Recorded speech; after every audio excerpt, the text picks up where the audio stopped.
untuk melihat status pasiennya, status gizi pasiennya itu apa.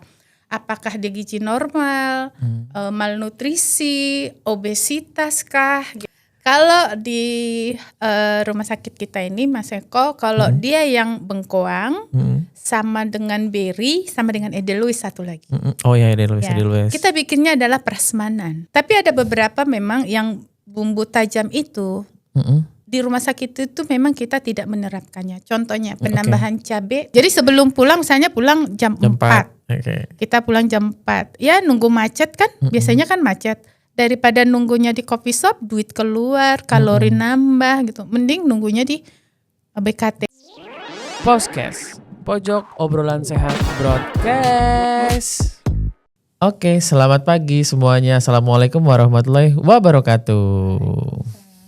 Hai Sobat Sehat, apa kabar semuanya? Di podcast kali ini kita kedatangan yang mungkin tidak terlihat di selorong rumah sakit ya. Dia biasanya adanya di basement ya.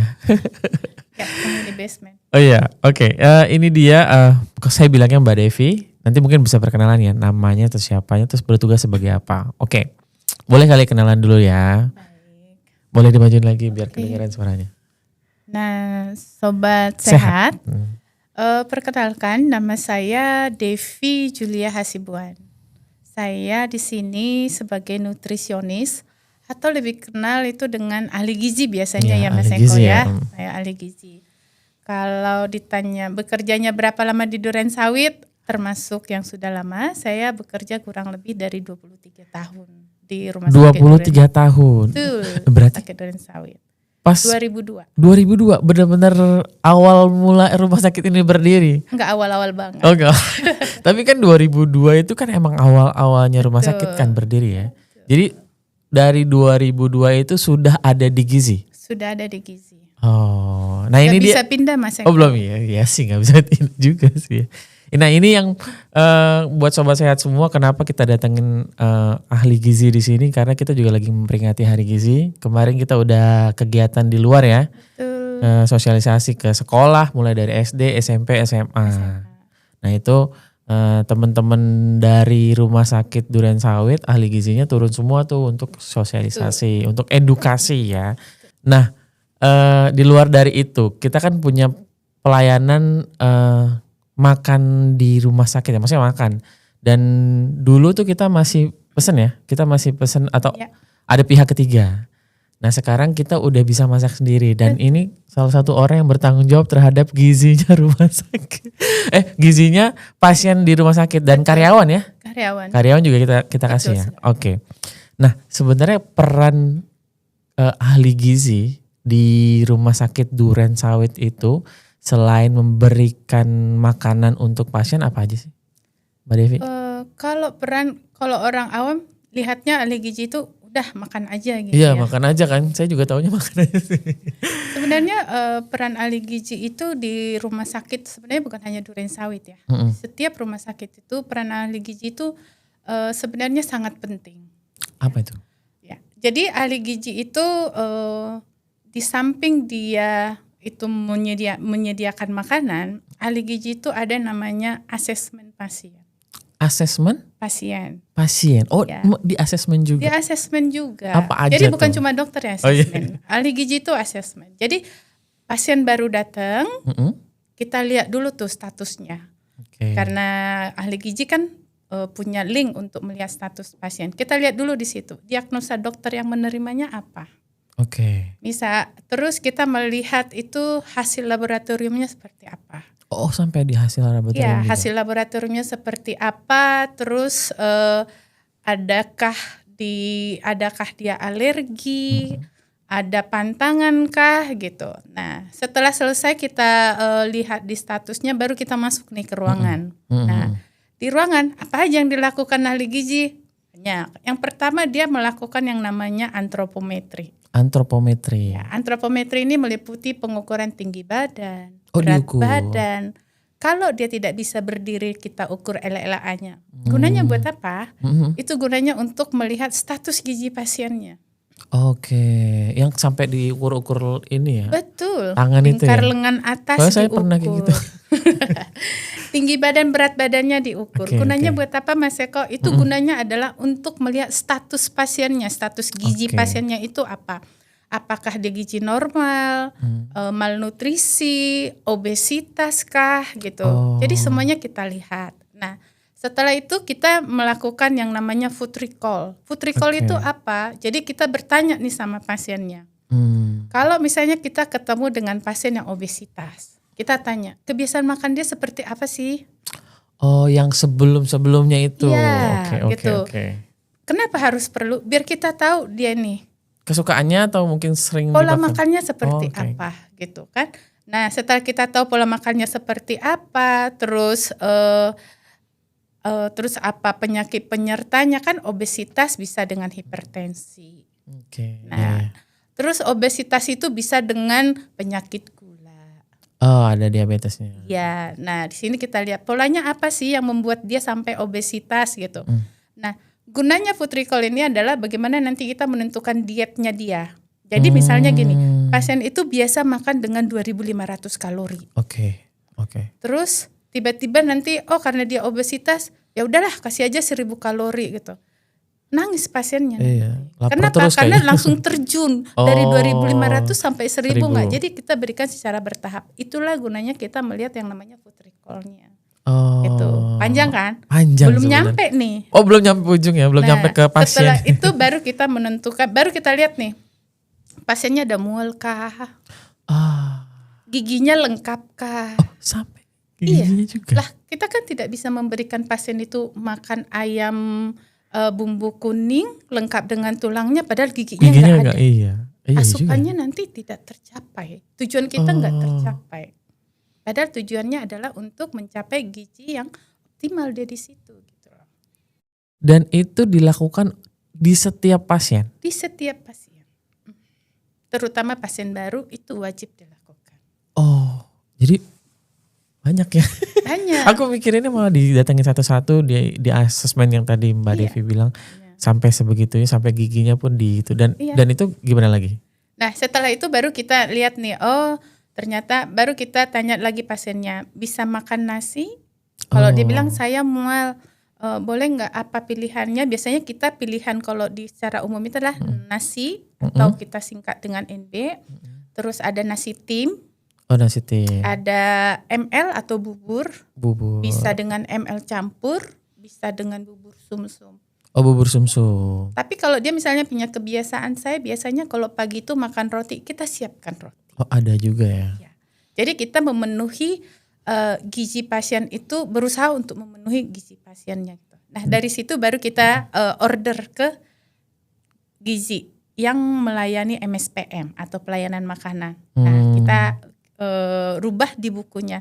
Misalnya Tuan Eko mual, penurunan nafsu makan, ML.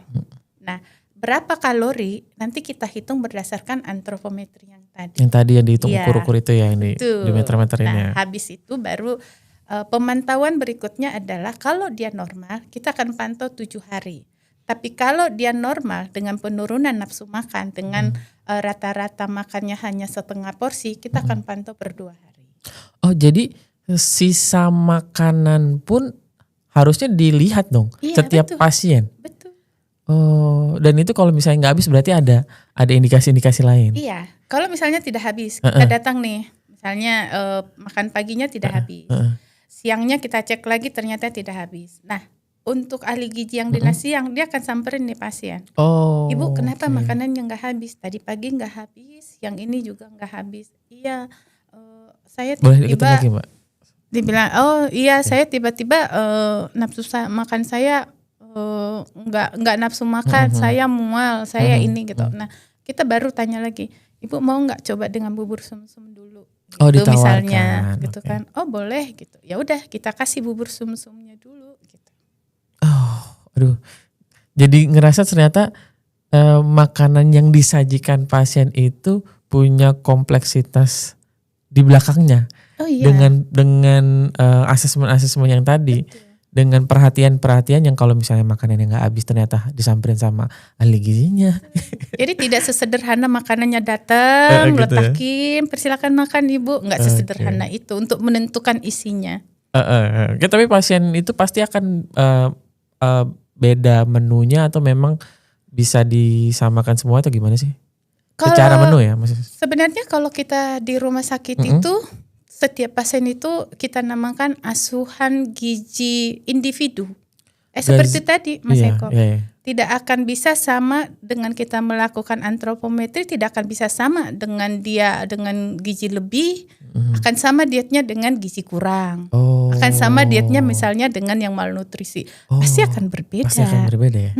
Dan itu porsinya juga akan berbeda ya. Berbeda. Dan itu setiap pasien ya. Setiap pasien. Waduh banyaknya. Itu pasiennya banyak. Banyak pasien kita itu sekitar yang kita kasih makan itu di 350-an. 300 kurang lebih ya. Sekali makan ya Mas Eko. Kali 3. Nah ini satu lagi yang menarik. Karena kan kita ini kan pasien yang dengan 60% jiwa. Betul. Ya dong. Gimana menentukan itu? Karena kan pasien jiwa ini pasien jiwa ini mungkin agak sedikit berbeda nih dengan pasien-pasien yang punya sakit fisik. Betul. Gimana tuh? Nah, kebetulan kan pasien jiwa kita yang di rumah sakit ini kan dibagi 2 ya Mas Eko. Ada yang jiwa murni, betul. Di ruangan bengkoang, UPI, peri. Ya. Ada juga pasien kita dengan gangguan di ruangan RB aprikot. Yang jiwa fisik itu ya? Jiwa fisik. Nah, penanganan yang di jiwa fisik itu akan sama dengan yang umum. Istimewanya mereka itu langsung ditangani sama dokter gizi. Oh langsung sama dokter gizi? Ya, itu langsung dokter gizi. Kalau di jiwa murni, kita screening dulu yang ahli gizi. Kalau dia ada malnutrisi, kita akan kasih atau konsulkan ke dokter gizi. Oh, okay. Jadi 2 penanganan yang berbeda Mas Eko. Kalau yang jiwa murni, secara ilmunya sebenarnya harus asuhan gizi individu. Tapi mereka memiliki nafsu makan yang cukup tinggi Mas Eko. Iya kan beda tuh sama orang sakit kan. Betul, sakit fisik ya, secara sakit fisik kan iya. Pasti penurunan makannya ada. Nah ini kan pasien dengan gangguan jiwa pasti akan berbeda tuh. Betul sekali. Nah kalau di rumah sakit kita ini Mas Eko, kalau dia yang bengkoang sama dengan beri, sama dengan edeluis satu lagi. Oh ya edeluis. Kita bikinnya adalah prasmanan. Oke. Yes. Prasmanan? Ya, kita bikin dia prasmanan. Jadi kita menghitungnya rata-rata kebutuhan gizinya itu kita hitung di 2.300 sampai 2.500. Per orang? Per orang. Jadi kita mulai membuat itu dari semenjak kita mau masak nih. Masak sendiri ya? Masak sendiri. Nah, jadi kita porsiin tuh. Misalnya di bengkoang itu pasiennya ada 40. Maka kita cetak nasinya sebanyak 40 dengan hitungan kalorinya sekitar 2.200 sampai 2.500. Beda lagi kalau di laki-laki Mas Eko.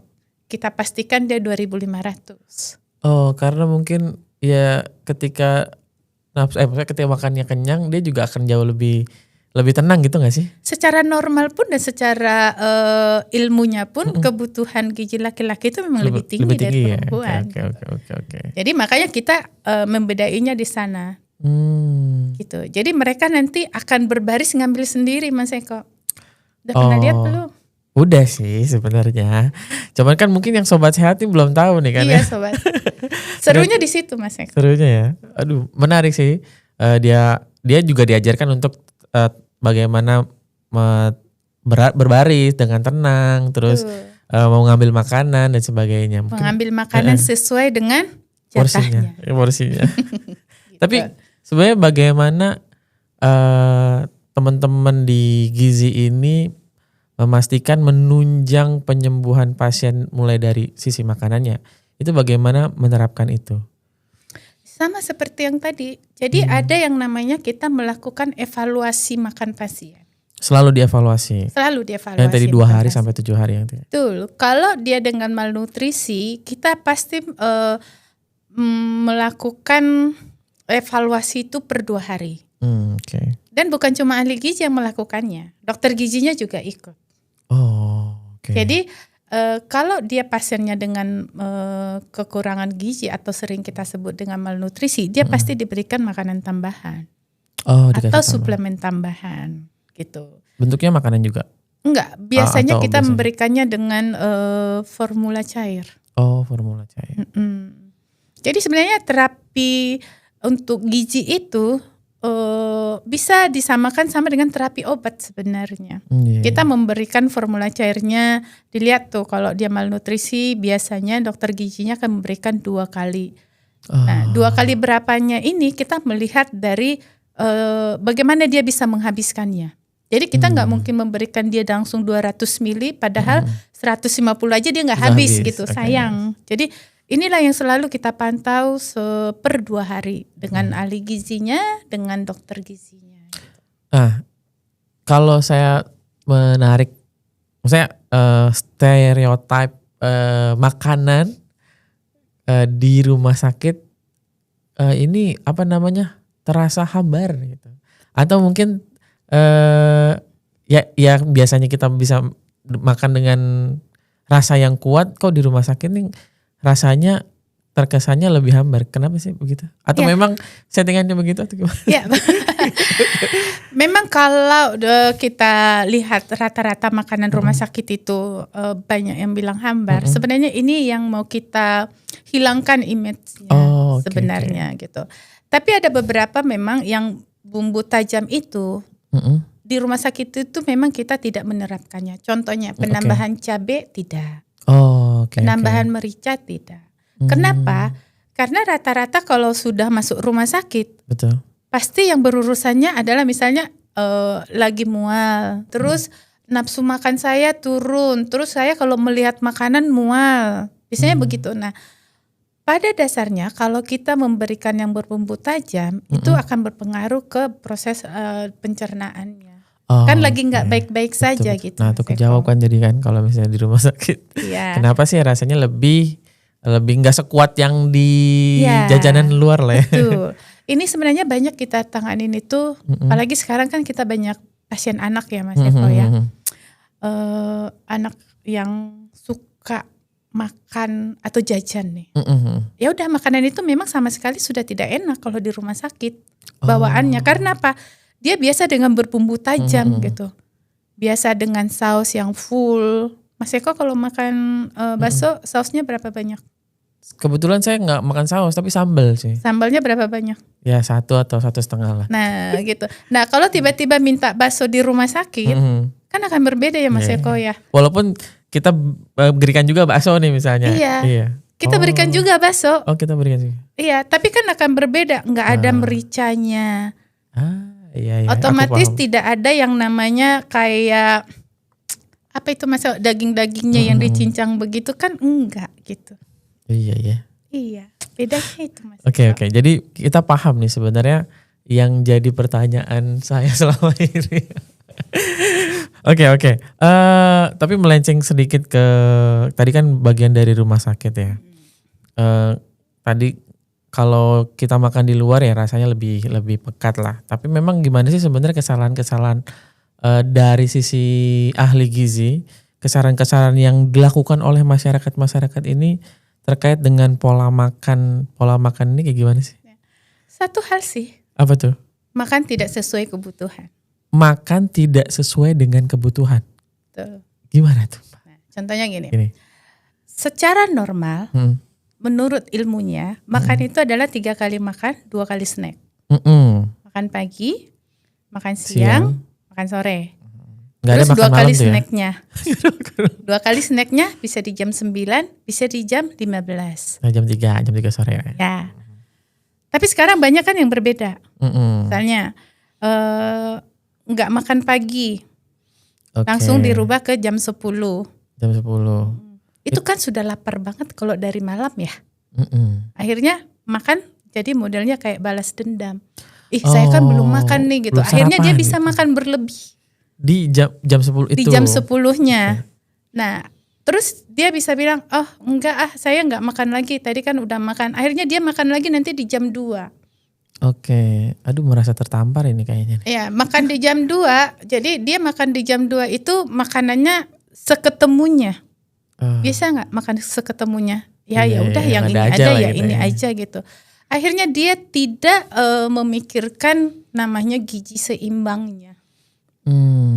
Gitu loh. Oke. Jadi itu yang tadi yang Devi bilang dia makan tidak sesuai dengan kebutuhan lagi gitu. Jadi orang terakhir makan itu jam berapa? Jam 5. Paling lama taruhlah di jam 7.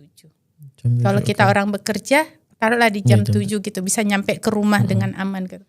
Kalau sekarang kan enggak. Nunggu macet, nongkrongnya di mana? Ya di warung, Kopi. coffee shop gitu lah. Coffee shop. Yang dimakan apa?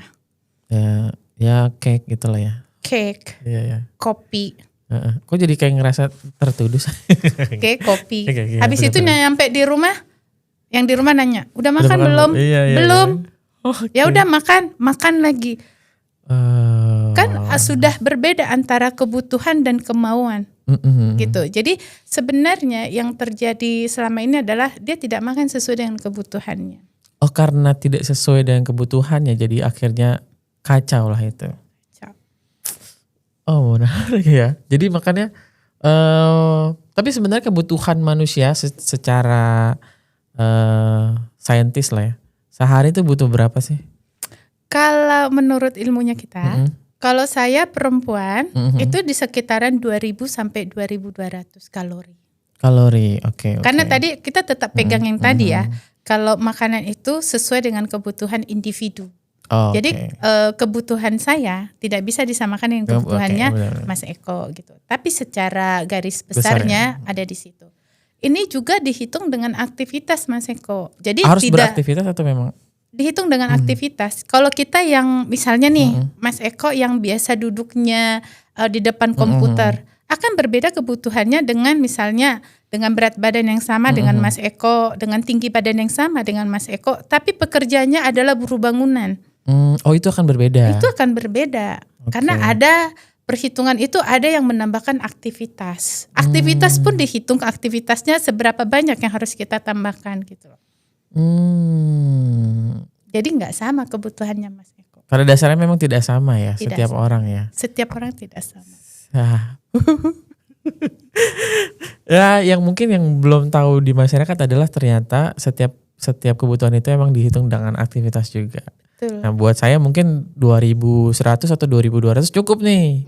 Tapi belum tentu yang kerjaannya di lapangan gitu kan. Belum tentu ya. Betul. Tapi makanya memang orang-orang yang kerja di lapangan makanya lebih banyak. Oke.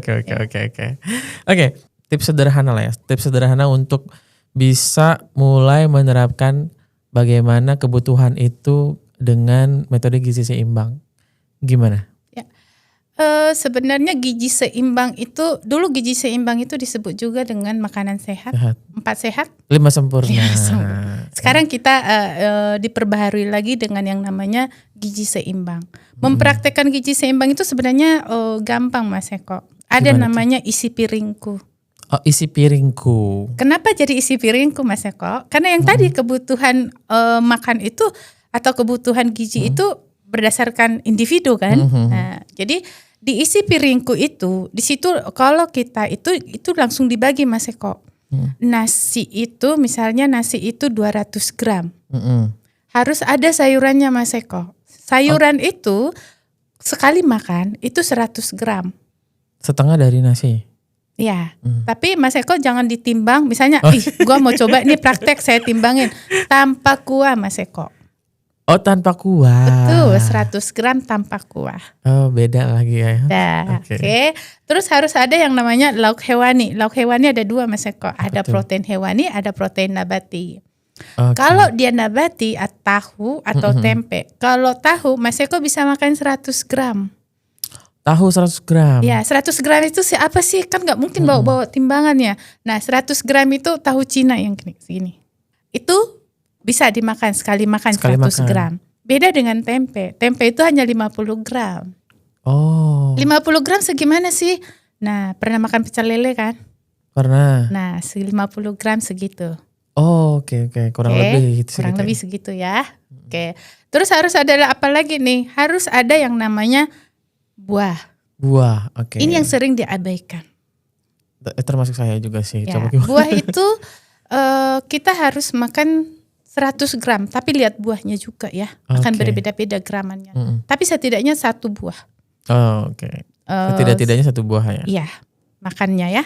Jangan makan buah naga yang sekilo 2 terus 1 dihabisin, enggak, tetap dibagi kan gitu.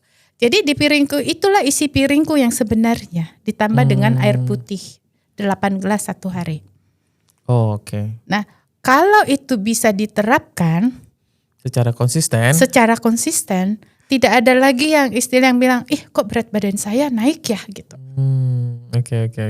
Satu hal lagi yang perlu diperhatikan adalah aktivitasnya. Olahraga lah. Oh, penting tuh. Oh penting. Seminggu minimal 3 kali olahraga.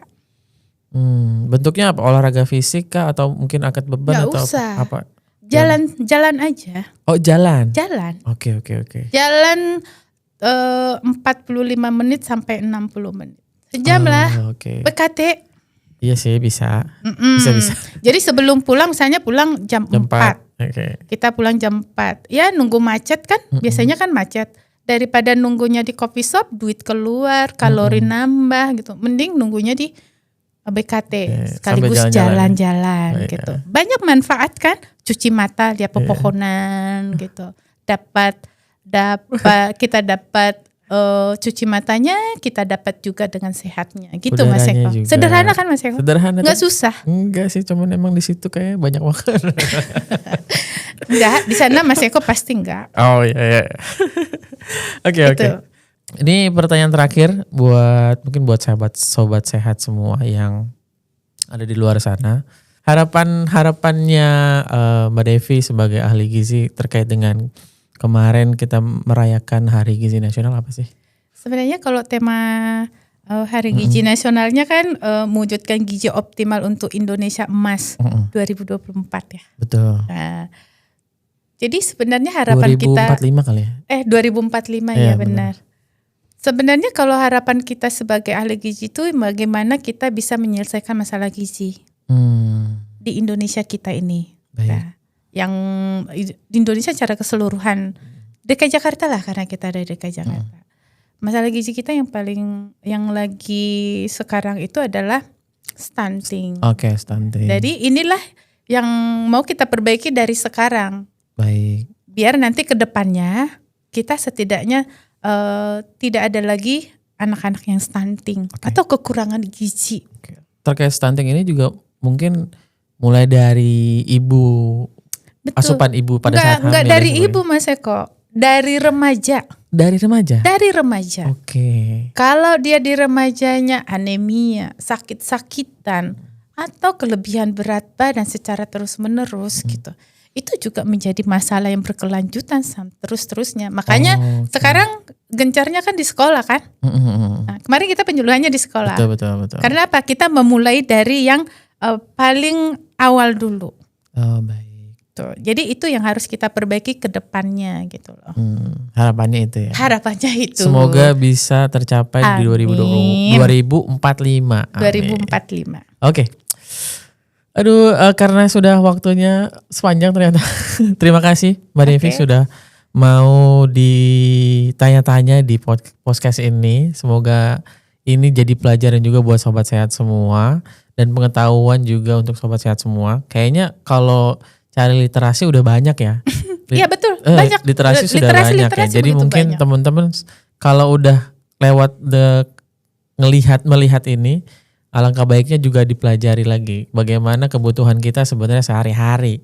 Dan yang ya kalau buat orang-orang yang mungkin kayak saya gitu kan, bagaimana biar berat badannya itu tidak tambah lagi. Terus aktivitas-aktivitasnya juga diperbaiki. Terus, itu paling penting. Oke. Intinya apa Mas Eko? Apa tuh? Sehat dimulai dari piringku. Sehat dimulai dari piringku. Oke, terima kasih Mbak Devi waktunya. Sama-sama Mas Eko. Terima kasih sobat sehat yang sudah menonton ini sampai selesai. Semoga ini bermanfaat dan sampai ketemu lagi di podcast selanjutnya. Terima kasih. Wassalamualaikum warahmatullahi wabarakatuh. Waalaikumsalam.